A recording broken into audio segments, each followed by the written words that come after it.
नमस्कार और स्वागत है एक और गहरी चर्चा में। आज हम समझने की कोशिश करेंगे कि कविता या नाटक में आखिर ऐसा क्या होता है जो हमें इतना खींचता है, इतना प्रभावित करता है। हम गोता लगा रहे हैं भारतीय और पाश्चात्य काव्य शास्त्र के विशाल और सच कहूं तो काफी आकर्षक संसार में। बिल्कुल। और इस सफर के लिए हमारे पास कुछ बेहतरीन स्रोत भी हैं जो श्रोताओं ने साझा किए हैं, जैसे मानू और एमडीयू जैसे विश्वविद्यालयों की अध्ययन सामग्री है और कुछ अकादमिक चर्चाओं के यूट्यूब ट्रांसक्रिप्ट्स भी हैं। हाँ, तो आज हम क्या करने वाले हैं? कोशिश रहेगी कि इन स्रोतों से काव्य पर जो चिंतन हुआ है उसके कुछ अहम विचार, सिद्धांत और खास विचारक उनको समझें। सही कहा। मतलब ये जानने की कोशिश कि अलग अलग दौर में अलग अलग जगहों पर लोगों ने काव्य के जादू को कैसे समझा, कैसे परखा। ठीक है, तो चलिए शुरू करते हैं। सबसे पहले भारतीय परंपरा की बात करते हैं। यहाँ ये विचार कहाँ से शुरू होता है? पहला बड़ा नाम कौन सा है? देखिए, स्रोत हमें ले जाते हैं भरत मुनि तक। उनका नाट्य शास्त्र, जो शायद दूसरी सदी ईसवी के आसपास का है, उसे पहला उपलब्ध ग्रंथ माना जाता है। नाट्य शास्त्र यानी शुरुआत नाटक से हुई, काव्य शास्त्र की नहीं। हाँ, ये दिलचस्प है। ये मूल रूप से तो नाटक के हर पहलू पर है, अभिनय, संगीत, मंच सज्जा, सब कुछ। लेकिन इसी में काव्य के भी बुनियादी सिद्धांत मिलते हैं, तभी तो इसे पंचम वेद भी कहा गया है। इसकी अहमियत बहुत ज्यादा है। पंचम वेद, अच्छा। तो क्या काव्य की आत्मा मतलब उसकी असली जान क्या है, ये बहस यहीं से शुरू होती है? हाँ, कह सकते हैं। भरत मुनि ने ही वो मशहूर सूत्र दिया है, विभावानुभाव व्यभिचारी संयोगाद्र रस निष्पत्ति ही। ओ हाँ, ये सूत्र तो सुना है कई बार, पर इसका मतलब क्या है आसान भाषा में? आसान भाषा में भरत कह रहे हैं कि नाटक या काव्य का मकसद है रस पैदा करना। रस यानी वो खास तरह का आनंद जो हमें कला को अनुभव करके मिलता है। आनंद? हाँ, एक अलौकिक आनंद। और ये पैदा होता है तीन चीजों के मिलने से, विभाव, अनुभाव और व्यभिचारी भाव। विभाव हो गए कारण, जैसे कोई दुखद सीन। हाँ। अनुभव हुआ उसका असर, जैसे आंसू आना। हाँ। और व्यभिचारी भाव वो छोटी छोटी भावनाएं हैं जो मुख्य भाव को मजबूत करती हैं, जैसे चिंता, दुख वगैरह। इन सब के मिलने से दर्शक या पाठक के मन में रस बनता है। यानी ये पूरी तरह से अनुभव की बात है। पर क्या सब सहमत हैं कि ये अनुभव होता कैसे है?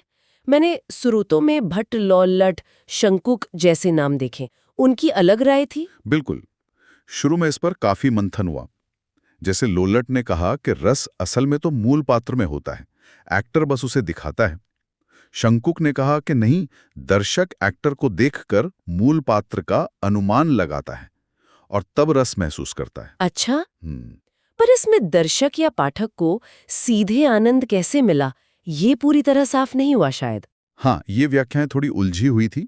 ये नहीं समझा पाई कि देखने वाले को खुद वो आनंद कैसे मिलता है। असली मोड़ आया बाद में, खासकर अभिनव गुप्त के साधारणीकरण के सिद्धांत से। साधारणीकरण, ये क्या है? ये बहुत गहरा विचार है। इसका मतलब है कि जब हम कला का अनुभव करते हैं तो हमारे अपने जो व्यक्तिगत भाव होते हैं या हमारी पसंद नापसंद, समय जगह की सीमाएं, वो सब टूट जाती हैं। टूट जाती हैं। हाँ, हम उस भावना को एक सार्वभौमिक मतलब यूनिवर्सल लेवल पर महसूस करते हैं। जैसे अगर करुण रस है तो वो सिर्फ मेरा दुख नहीं रहता, वो एक तरह से सबका दुख बन जाता है। इसी सामान्यकरण से, मतलब जब भाव पर्सनल ना रहकर सबका हो जाता है, तभी असली रसानुभूति होती है। वाह, व्यक्तिगत से सार्वभौमिक हो जाना, ये तो कमाल का विचार है। अच्छा, रस के बाद भारतीय चिंतन में और कौन सा बड़ा स्कूल आता है? अलंकार संप्रदाय का जिक्र है और भामह का नाम। हाँ, भामा लगभग 6ठी सदी। उन्होंने एक अलग नजरिया रखा। उन्होंने कहा काव्य की आत्मा अलंकार में है। अलंकार यानी गहने, सजावट? एक तरह से कह सकते हैं, पर सिर्फ बाहरी नहीं। अलंकार वो तत्व हैं जो शब्द और अर्थ दोनों को खूबसूरत बनाते हैं, चमत्कारी बनाते हैं, जैसे उपमा, रूपक वगैरह। भामा ने रस को नकारा नहीं, पर जोर अलंकार पर दिया। उनके लिए काव्य का सौंदर्य ही प्रमुख था। तो क्या दंडी, उद्भट, रुद्रट जैसे बाद के आचार्य भी यही मानते थे कि बस सजावट ही सब कुछ है? नहीं, ऐसा नहीं। उनके लिए अलंकार सिर्फ ऊपरी चीज नहीं थे। वो मानते थे कि यही काव्य को असरदार बनाते हैं। दंडी ने तो कहा कि काव्य में जो कुछ भी सुंदरता लाता है वो सब अलंकार ही है। रुद्रट ने तो अलंकारों का वैज्ञानिक वर्गीकरण करने की भी कोशिश की। और हाँ, उन्होंने रस के महत्व को भी माना। तो ये बहस चलती रही कि काव्य का असली सार क्या है, अंदर का अनुभव, रस, या बाहर की अभिव्यक्ति, अलंकार। अनुभव बनाम अभिव्यक्ति, दिलचस्प। इसके बाद एक और नाम आता है वामन का, रीति संप्रदाय। उन्होंने तो सीधे कहा रीतिरात्मा काव्यस्य, रीति ही आत्मा है। ये रीति क्या चीज है? वामन 8वीं सदी का ध्यान इस बात पर था कि शब्द कैसे रखे गए हैं, मतलब विशिष्ट पद रचना, शब्दों की खास बुनावट या स्टाइल। उन्होंने कहा यही काव्य की आत्मा है। स्टाइल जैसे आजकल हम कहते हैं? हाँ, कुछ वैसा ही। वामन ने रीति को गुणों से जोड़ा, जैसे ओज यानी जोश, प्रसाद यानी स्पष्टता, माधुर्य यानी मिठास। उन्होंने कहा ये गुण काव्य में हमेशा होने चाहिए, और इन्हीं गुणों के आधार पर 3 रीतियां बताईं: वैदर्भी, गौड़ी, पांचाली। वैदर्भी को उन्होंने सबसे अच्छा माना। तो क्या ये आज की स्टाइल वाली बात ही है? समानता तो है, पर स्रोत बताते हैं कि अंतर भी हैं। जैसे वामन की रीतियां काफी तय थी, बंधी हुई थी। आज हम मानते हैं कि स्टाइल तो हर लेखक की अपनी अलग हो सकती है, उसमें व्यक्तित्व ज्यादा झलकता है। रीति में परंपरा का असर ज्यादा था। परंपरा और व्यक्तित्व की खींचतान ये तो हमेशा रहती है। अच्छा, भारतीय काव्य शास्त्र में एक और बहुत बड़ा पड़ाव आता है, आनंदवर्धन, नवी शती और उनका ध्वनि सिद्धांत। इसे इतना अहम क्यों मानते हैं? हाँ, आनंदवर्धन का ध्वन्यालोक तो एक मील का पत्थर है। उन्होंने कहा काव्य की आत्मा ध्वनि है। ध्वनि, आवाज? नहीं, आवाज नहीं। ध्वनि का मतलब है वो अर्थ जो कहा नहीं गया पर ध्वनित हो रहा है, मतलब व्यंग्यार्थ या व्यंजना। जो सीधा अर्थ वाच्यार्थ है या मुहावरे वाला अर्थ लक्ष्यार्थ है, उससे भी परे एक तीसरा अर्थ जो ज्यादा गहरा और चमत्कारिक हो। अच्छा, मतलब जो इशारों में कहा जाए। कोई उदाहरण है इसका? हाँ, जैसे कोई कहे गांव गंगा के किनारे है। सीधा मतलब तो यही है, पर इसका ध्वनित अर्थ ये भी हो सकता है कि गांव बहुत पवित्र और ठंडा है। ये जो पवित्रता और ठंडक वाली बात है, ये कहीं नहीं गई पर महसूस हो रही है। यही ध्वनि है। आनंदवर्धन ने कहा कि सबसे अच्छी ध्वनि तो रस ध्वनि है, जहां रस कहा नहीं जाता, बस ध्वनित होता है। वाह, मतलब अनकहा ही सबसे कीमती है। क्या मम्मट 11वीं सदी ने इसी बात को आगे बढ़ाया? उनके काव्य प्रकाश का भी जिक्र है। हाँ, मम्मट ने बहुत व्यवस्थित काम किया। काव्य प्रकाश में उन्होंने रस, अलंकार, रीति, ध्वनि, इन सब को समेटा, लेकिन ध्वनि को ही सबसे ऊपर रखा। उनका ग्रंथ बाद के विद्वानों के लिए एक तरह से टेक्स्ट बुक बन गया। मम्मट ने यह भी बताया कि काव्य क्यों लिखा जाए: यश, पैसा, ज्ञान, बुराई का नाश, आनंद, उपदेश। और कैसे लिखा जाए? प्रतिभा, ज्ञान और अभ्यास से। ये सब तो मुख्य धाराएं हो गईं। इनके अलावा 2 और नाम आते हैं, कुंतक और क्षेमेंद्र। कुंतक की वक्रोक्ति क्या अलंकार जैसी ही है? कुंतक 10वीं-11वीं सदी ने कहा वक्रोक्ति जीवितम, यानी वक्रोक्ति ही काव्य का जीवन है। वक्रोक्ति मतलब बात कहने का टेढ़ापन, अनोखापन, साधारण बात को भी ऐसे कहना कि वो खास लगे। ये अलंकार से ज्यादा व्यापक है, मतलब सिर्फ शब्दों में नहीं, पूरी रचना में एक तरह का घुमाव या अनोखापन। पर यह सिद्धांत उतना चला नहीं, शायद ध्वनि जितना गहरा नहीं माना गया। और क्षेमेंद्र का औचित्य, इसका क्या मतलब हुआ? क्षेमेंद्र 11वीं सदी का सिद्धांत था औचित्य, मतलब हर चीज उचित होनी चाहिए, सही अनुपात में, सही जगह पर। रस, अलंकार, गुण, रीति, ये सब तभी अच्छे हैं जब इनका प्रयोग ठीक ढंग से हो। अगर गलत जगह या ज्यादा हो गया तो वही चीज बुरी लगने लगती है। मतलब संतुलन। हाँ, बिल्कुल, संतुलन, सामंजस्य। वैसे ये बात पहले भी कही गई थी। आनंदवर्धन ने भी कहा था कि रस बिगड़ने का सबसे बड़ा कारण अनुचित प्रयोग ही है। क्षेमेंद्र ने बस इसी बात को केंद्र में रख दिया। तो भारतीय चिंतन में हमने देखा कि काव्य की शक्ति को अनुभव, रस, अभिव्यक्ति, अलंकार, शैली, रीति, संकेत, ध्वनि, अनोखेपन, वक्रोक्ति और संतुलन, औचित्य में ढूंढा गया। बहुत खूब। अब जरा पश्चिम की ओर चलते हैं। वहां कहानी कैसे शुरू होती है? प्लेटो का नाम आता है और सुना है वो कविता के कुछ खास फैन नहीं थे। हाँ, ये बड़ा मजेदार है। प्लेटो ईसा पूर्व 4वीं सदी अपने मशहूर ग्रंथ रिपब्लिक में कवियों को अपने आदर्श राज्य से निकालने की बात करते हैं। निकालने की? क्यों भाई? उनका मानना था कि कवि एक तो सच से बहुत दूर होता है, क्योंकि वो असल चीज की नकल, जैसे कुर्सी की भी नकल, जैसे कुर्सी की तस्वीर या कविता। दूसरा, वो हमारी भावनाओं को भड़काता है, तर्क को कमजोर करता है, इसलिए वो समाज के लिए खतरनाक है। प्लेटो हर चीज को नैतिकता और सत्य की कसौटी पर कसते थे। बाप रे, कवियों पर इतना बड़ा इल्जाम। लेकिन फिर उनके ही शिष्य अरस्तु ने तो कविता का पक्ष लिया। उनका अनुकरण, मिमेसिस और विरेचन, कैथार्सिस सिद्धांत बहुत फेमस है। हाँ, अरस्तु ईसा पूर्व 4वीं सदी ने पोएटिक्स में अपने गुरु की बात का जवाब दिया।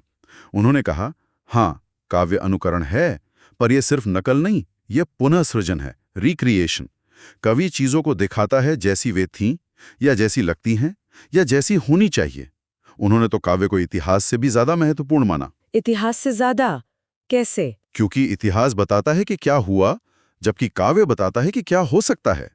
काव्य ज्यादा दार्शनिक है, ज्यादा यूनिवर्सल है। अच्छा, और ये विरेचन या कैथार्सिस क्या है? अरस्तु ने ये खास तौर पर त्रासदी यानी ट्रेजेडी के बारे में कहा।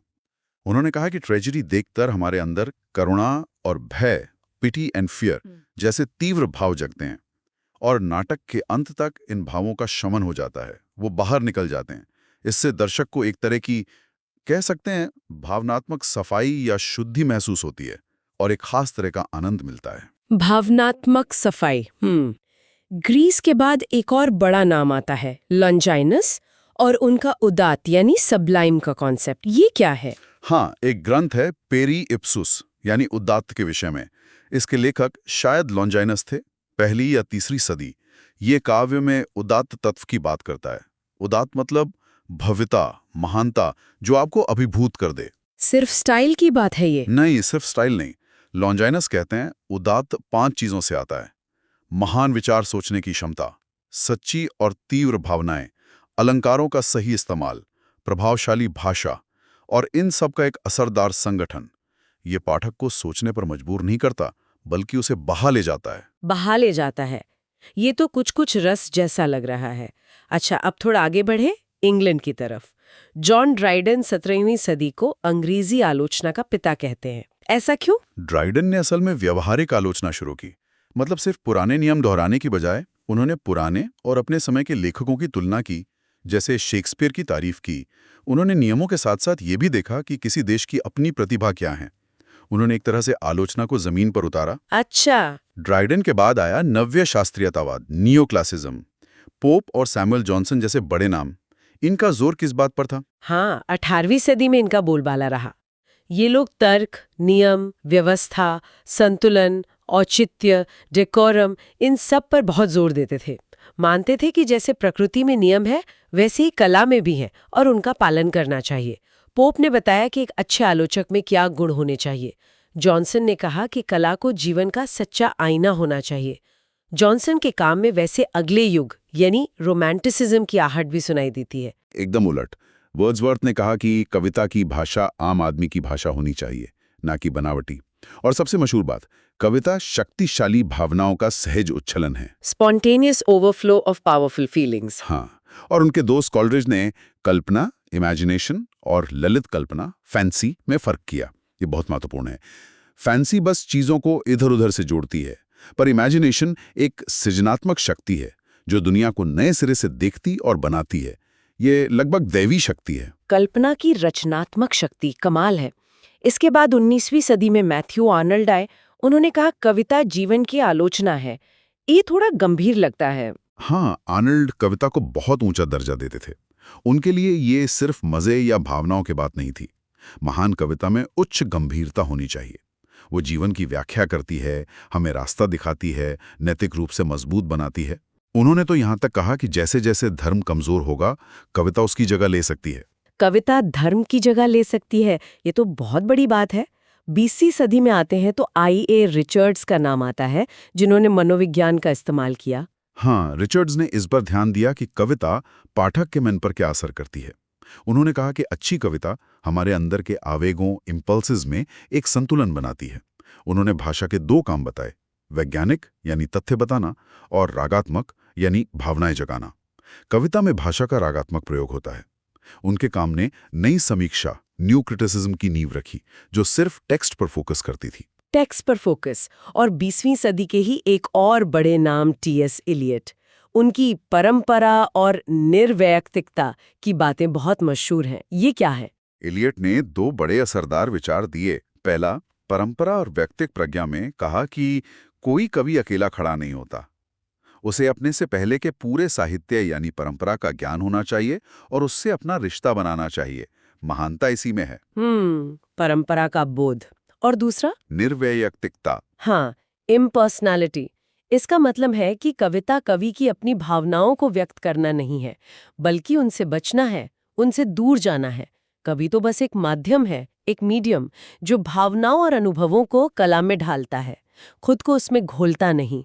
कला व्यक्तित्व की अभिव्यक्ति नहीं, उससे पलायन है। व्यक्तित्व से पलायन, ये तो वर्ड्सवर्थ की बात से एकदम उल्टा हो गया।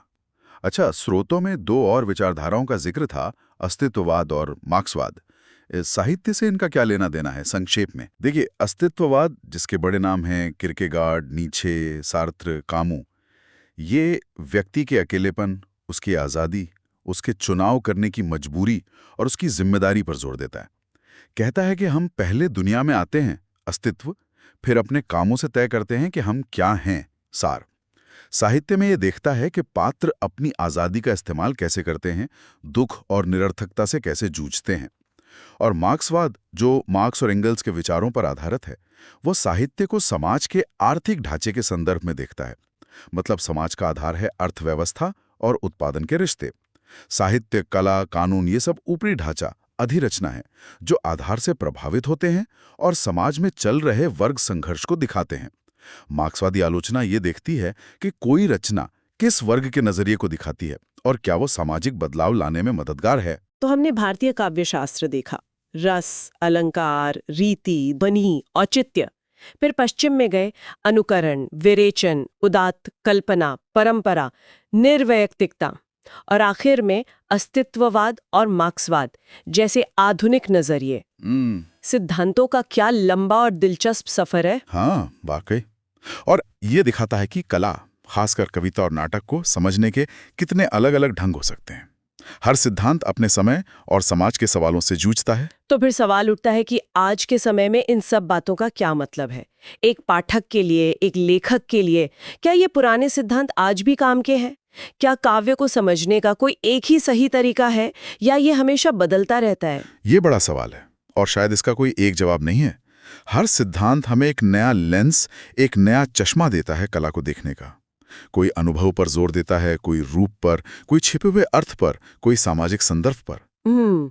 तो शायद मजा इसी में है कि हम इन अलग अलग चश्मों को लगाकर देखें, एक ही कविता को अलग अलग सिद्धांतों की रोशनी में पढ़कर देखें। बिल्कुल। जैसे भरत मुनि हमें रस का आनंद लेना सिखाते हैं, तो एलियट परंपरा से जुड़ना, आनंदवर्धन हमें शब्दों के पीछे झांकने को कहते हैं, तो मार्क्सवाद समाज से जोड़ने को। शायद यही इन सिद्धांतों की आज की प्रासंगिकता है। यह हमें सोचने और महसूस करने के नए औजार देते हैं। ये एक अच्छा विचार है जिस पर श्रोता भी सोच सकते हैं। आज की इस गहरी और जानकारी भरी चर्चा के लिए आपका बहुत बहुत धन्यवाद।